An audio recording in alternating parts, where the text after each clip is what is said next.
Hi, I'm Danny, and today I will be doing my May wrap-up. So the first book I started reading in May, I've tried to read this book before in previous months and I just could not get my way through it. So I started it from the beginning and I managed to make it all the way through this time, and that is Grey by E.L. James. This is 50 Shades of Grey from Christian's point of view.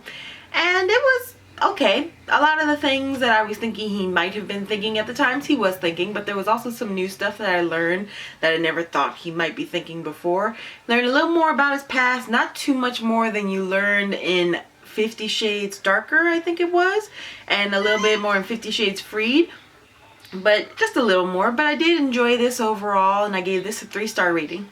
The next book I first found out about when I first started getting into reading, and that's probably when I was about 16 years old.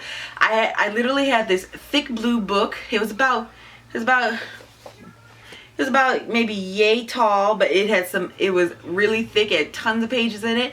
And lately I found myself going through that book and scratching out a whole bunch of books that I really had no interest in anymore, and keeping some of the books that I still had interest in. And one of those books that I managed to find on Book Outlet was Uninvited by Amanda Mirwan. This is about a girl named Jordan who breaks up with her boyfriend one summer, and then he ends up committing suicide, as the rest of the town thinks. Less than a month after his funeral, Michael starts coming to Jordan's window begging her to let him in.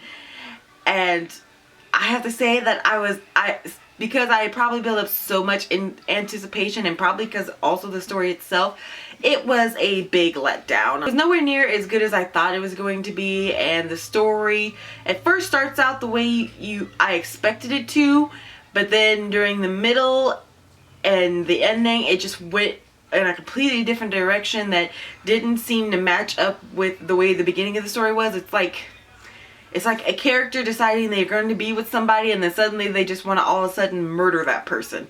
That's pretty much exactly what happened in this one. Michael wanted to be with her. He kept asking her to let him in. He wanted to turn her into a vampire like him, and then all of a sudden he just wanted to kill her for no apparent reason. So yeah, but there was a whole bunch of filler in this book. Mainly it was about Jordan's day, but literally every aspect of her day was in this story, and I just thought that was way too much filler. And so I gave this book a 1-star rating, and this will most likely be in my unhaul video.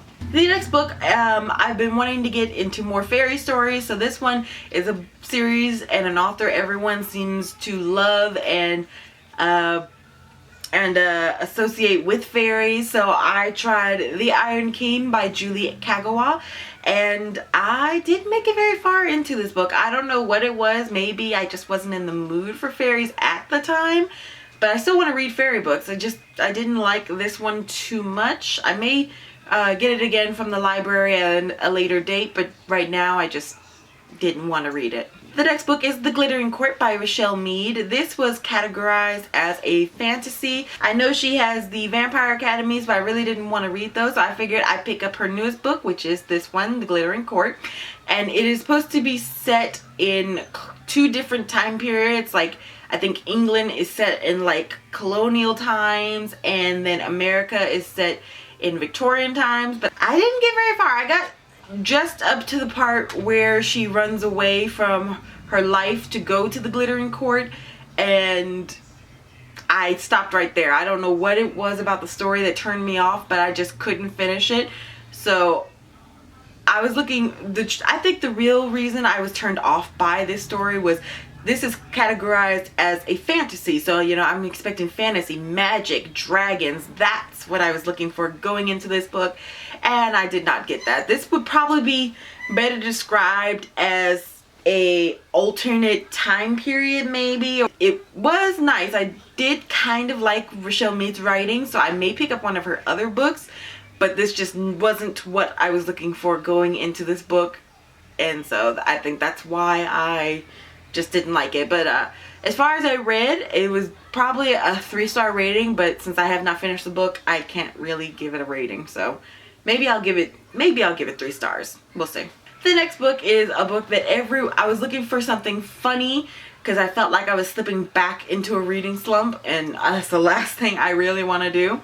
So I got Hyperbole and a Half. Everyone has said how this is absolutely hilarious. I've read some of the online stories, and I saw a few of the same lines that I remember from the stories in here, but it just wasn't that funny to me. I don't know why. It is pretty much